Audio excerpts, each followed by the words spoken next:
కుబేరుడి కొలను అనే చందమామ కథ చెప్పుకుందాం. పూర్వం దేవదత్తుడు కాశీ రాజ్యాన్ని పరిపాలిస్తూ ఉండేవాడు. అప్పుడు బోధిసత్వుడు ఆయనకు కుమారుడుగా పుట్టాడు. ఈ పుత్రునికి మహాశాసనుడు అనే పేరు పెట్టి అల్లారు ముద్దుగా పెంచుకుంటున్నారు. మరికొద్ది కాలానికి రాజుకు మరి ఒక కొడుకు పుట్టాడు. ఈ శిశువుకు సోమదత్తుడని పేరు పెట్టి అపురూపంగా చూసుకుంటున్నారు. ఈ బిడ్డలిద్దరూ పుట్టిన మరి 2 సంవత్సరాలకు రాణి కాలగతి పొందింది. అందుచేత దేవదత్తుడు మరి ఒక రాజపుత్రికను వివాహం చేసుకున్నాడు. మక్కువ కొద్దీ కోరి పెళ్లాడిన ఈ రెండో భార్యకు కూడా ఒక కుమారుడు కలిగాడు. చిన్నరానికి పుత్రోదయమైన వార్త విని రాజు ఉబ్బిపోయాడు. సంతోషం పట్టలేక భార్యతో పుత్రునికి సంబంధించిన వరం ఏదైనా సరే కోరుకోమన్నాడు. అందుకు ఆమె ఇప్పుడేమీ అవసరం లేదు, పని పడినప్పుడు నా అంతట నేనే వచ్చి కోరుకుంటాను అని బదులు చెప్పింది. సరే అన్నాడు రాజు. చిన్నరాణి కొడుకునకు ఆదిత్యుడని నామకరణం చేశారు. ఆదిత్యుడు దినదిన ప్రవర్ధమానుడై రాజులకు ఉచితములైన విద్యలన్నీ నేర్చి ప్రవీణుడై క్రమంగా యవ్వనవంతుడయ్యాడు.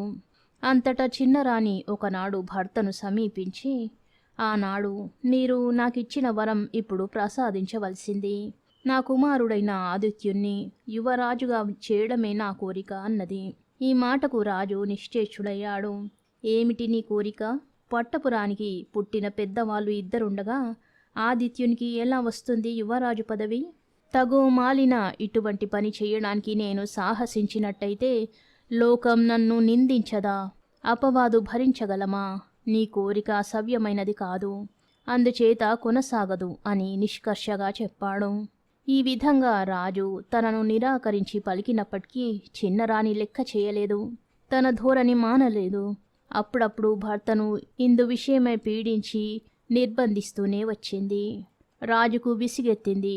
చూడగా చిన్నరాణిది మంకుపట్టు. ఆమెకు ఎదురు చెప్పలేడు. తన కొడుకు మీది మక్కువ చేత ఆమె పెద్దవాళ్ళిద్దరకు ఏ విధంగానైనా హాని చెయ్యవచ్చు. ఇది లోక సహజం అని మనసులో నిశ్చయించుకున్నాడు. ఒక రోజున పెద్దవాళ్ళిద్దరూ చేరబిలిచి సంగతి సందర్భాలన్నీ తెలియజెప్పాడు. చెప్పి చివరకు, నాయనా, మీకు కష్టాలు కలుగుతవని నాకు భయమగుతున్నది. ఇప్పుడే మీరు వసంతాలకు పోయి ఏదోలాగా కాలక్షేపం చెయ్యండి.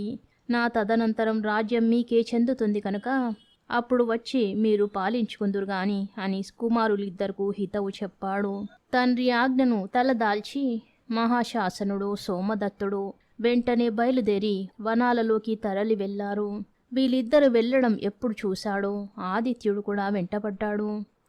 దేశాలన్నీ తిరిగి సోదరులు ముగ్గురు హిమాచల ప్రాంతాల దగ్గరకు అరణ్యాలు చేరుకున్నారు. మార్గాయాసము వల్ల కలిగిన బడలిక తీర్చుకోవడానికి వారు ముగ్గురు ఒక చెట్టు నీడన కూర్చున్నారు.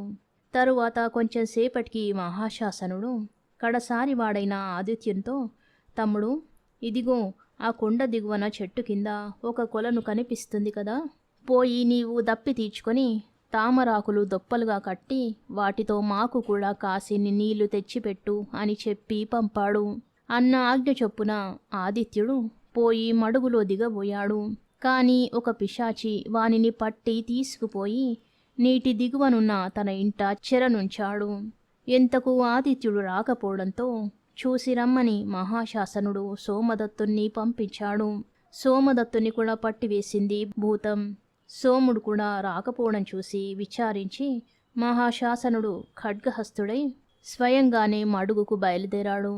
ఎంత వెతికినా తమ్ములు కనబడలేదు. వాళ్ళకేదో అపాయం మూడి ఉంటుందని తలచి మహాశాసనుడు అలా గట్టుపైనే నించుని ఉన్నాడు.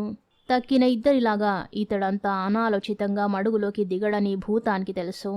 ఇది పని కాదని ఆ భూతం ఒక అడవిబోయని వేషంతో మహాశాసనునెదుట నిలబడి, ఏమయ్యా స్వామి, అలసిపోయినట్టున్నావే, పాపం, ఈ కొలను నీళ్లు చాలా మధురంగా ఉంటాయి, త్రాగి దప్పి తీర్చుకో అని హితవు చెప్పాడు. ఈ మాట వినగానే మహాశాసనుడు, అబ్బి, వాలకం చూడగా నా తమ్ములిద్దరను నీవే పట్టుకున్నట్టుగా తోస్తున్నది అన్నాడు. అవును, నేనే పట్టుకున్నాను అన్నాడు బోయవాడు ధైర్యంగా. ఎందుకని అని అడిగాడు మహాశాసనుడు. ఈ మడుగునందు చొచ్చే ప్రాణులలో జ్ఞాన సంపన్నులు తప్ప తక్కిన అందరూ నా అధీనమే. ఇది కుబేర మహారాజు గారి ఆజ్ఞ అని చెప్పాడు బోయవాడు. అయితే నిజంగా నీకు జ్ఞాన సంపాదన యందు ఆసక్తి ఉన్నదా? అటువంటి కోరిక ఉన్నట్టయితే నేను ఉపదేశిస్తాను అన్నాడు మహాశాసనుడు. ఓ, సిద్ధంగా ఉన్నాను, ఉపదేశించు అన్నాడు బోయవాడు. అందుకు మహాశాసనుడు, నీవైతే సిద్ధంగా ఉన్నావు గాని మార్గాయాసం చేత నాకు చాలా బడలికగా ఉన్నది, ఉపదేశం చేయడానికి తగిన శక్తి లేకున్నది అన్నాడు. వెంటనే ఆ పిశాచి మహాశాసనుని తన ఇంటికి తీసుకుపోయి శ్రమ తొలిగేటట్టు చక్కగా స్నానపానాదులకు సదుపాయాలు అమర్చి అతిథిని ఉచితాసనమందు కూర్చుండబెట్టి తను అతని పాదాల వద్ద కూర్చున్నాడు. అబ్బాయి, నీవు కోరినట్టుగా జ్ఞానబోధ చేస్తాను, శ్రద్ధతో వినుమరి అన్నాడు మహాశాసనుడు. అప్పుడు బోయవాడు స్వస్వరూపం పొంది, మహాత్మా, నీవు సుజ్ఞానివి, నీ మాటలతో నేను తృప్తుడనయ్యాను. ఫలితంగా నీ తమ్ములలో ఒకరిని నీకు తిరిగి ఇయ్యదల్చాను. ఇద్దరిలోనూ నీకు ఎవడు కావాలో కోరుకో అన్నాడు. అయితే ఆదిత్యుని ఇమ్మని కోరుకున్నాడు మహాశాసనుడు, ఎంత మాత్రము తడుముకోకుండా.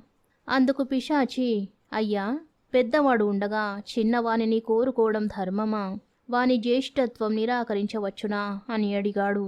ఈ ప్రశ్నకు మహాశాసనుడు, పిశాచోత్తమ, నేను ఎన్నడూ కూడా ధర్మ మార్గం తప్పి పలికేవాడిని కాను. నా తల్లికి నేను మిగిలి ఉండగా నా పినతల్లికి ఒక కుమారుడు ఉండవద్దా? అది అటుండని ఈ నా చిన్న తమ్ముణ్ణి పినతల్లి రాజును చెయ్యమన్నది. తండ్రి ఇష్టం లేక మమ్మల్ని అడవులకు పంపాడు. అయితే సోదరు ప్రేమ చేత అమాయకుడైన ఈ కుర్రవాడు మా వెంబడి వచ్చేశాడు. మాతో కష్టాలు పడుతున్నాడు. వీనిని విడిచిపెట్టి పెద్దవాళ్ళమైన ఇద్దరం నగరం ప్రవేశించేటప్పుడు ఆదిత్యుడు ఏడి అని లోకులు అడగరా? వాడిని భూతం మింగివేసిందని అంటే మా మాటలు ఎవళ్ళైనా నమ్ముతారా? లోకానికి విడ్డూరం అనిపించదా? లోక అపవాదం సహించగలమా అని ఎదురు ప్రశ్నలు వేయసాగాడు. అప్పుడు పిశాచి, మహాత్మా, నీవు జ్ఞాన సంపన్నుడవు మాత్రమే కాదు, నీ మాట యందు క్రియలలోనూ కూడా ధర్మం కనబడుతున్నది అంటూ మెచ్చుకుని అతని తమ్ములనిద్దరినీ ఇచ్చి మహాశాసనుడికి అప్పగించాడు. సోదరులు ముగ్గురు ఆ భూతంతో మైత్రి కలిగి అక్కడనే అతిథులుగా కాలక్షేపం చేయసాగారు. మరికొంత కాలానికి దేవదత్తుడు కాలగతి పొందినట్టు వర్తమానం తెలిసింది. మహాశాసనుడు తమ్ములను భూతాన్ని కూడా తన వెంట పిలుచుకుపోయి కాశీరాజ్యం చేరుకున్నాడు. తరువాత పెద్దవాడైన మహాశాసనుడు గద్దెనెక్కాడు.